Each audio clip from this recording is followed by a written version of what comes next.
And if you allow me, let's discuss the Indian Prime Minister. Indian Prime Minister Narendra Modi, he attended the meeting, the SCO, but he wasn't present at the parade. And also, connected with it, where does India, China stand at the moment, considering that there was a tension between US and India, but after the visuals at the SCO, there's certainly a friendship statement by Donald Trump to India. Where does India fit in the whole scenario? Well, it is very good news that Prime Minister Modi visited China and attended the SCO summit in Tianjin after a long absence of 7 years, during which there was flaring up of more tensions along the China-Indian border. And despite of the efforts of both China and India to control the situation, the border problem has always been a real issue in China-Indian relations.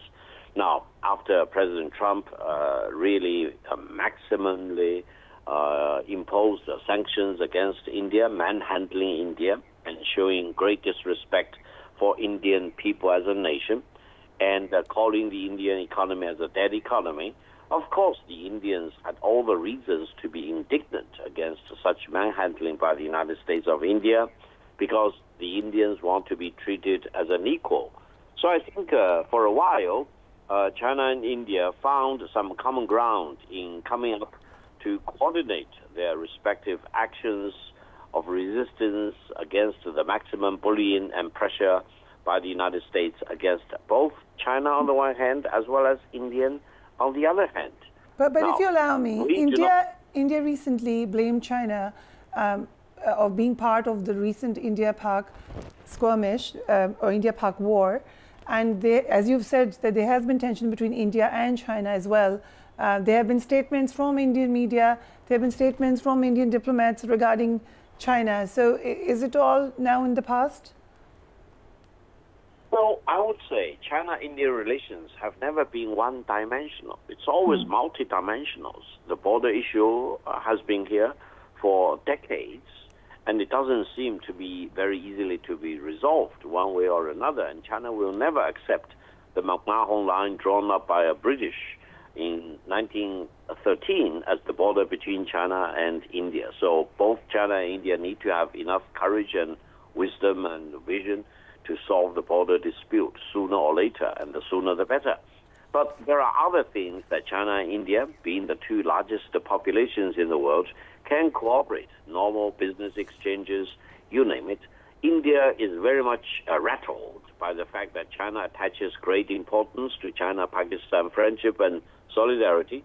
I emphasized on major Indian televisions that no one should second-guess China's commitment to defending the legitimate rights of the Pakistani people, including defending, protecting their sovereignty and territorial integrity. And I always believe that China will have no reservation and hesitation in sharing the best technologies with our brothers and sisters in Pakistan. Now, what China wants to see is not, for example, a divided Indian subcontinent. We want to see peace prevailing between India and Pakistan on the one hand, and between China and India on the other hand, and there will be no more rattling about war and confrontation and conflicts, for example, on the Indian subcontinent.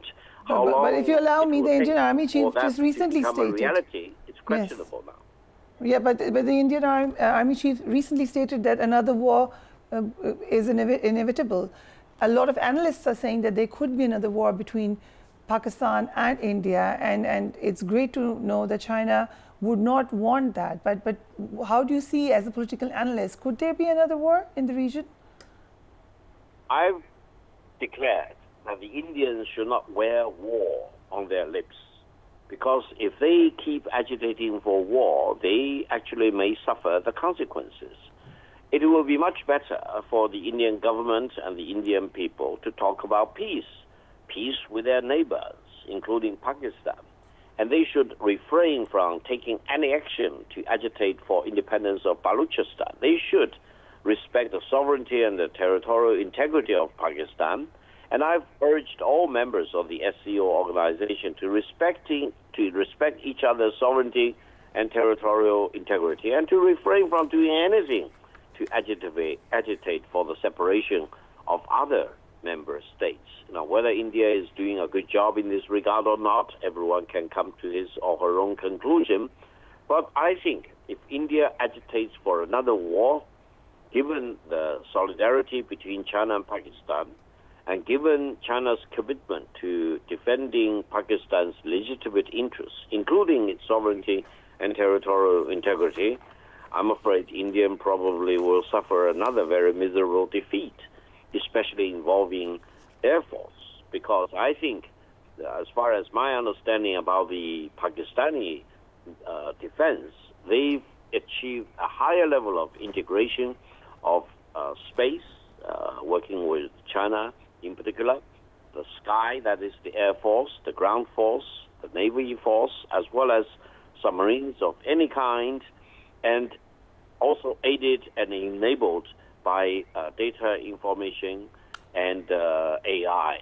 And I think the ability on the Pakistani side in integrating everything into a seamless killing machine is much better than the Indian side. Part of the reason is that India imported weapons from all kinds, all countries, and it is almost a mission impossible to integrate them into a seamless killing machine. And in a matter of real battle in modern time, a split of a second's difference will make life or death. And I think it will take years, if not decades, for India to come up with a seamless integration on a par with that of Pakistan. And I think the fact that Pakistan has already achieved a higher level of sophistication and combat readiness is very much a result of China-Pakistani cooperation. That's for sure.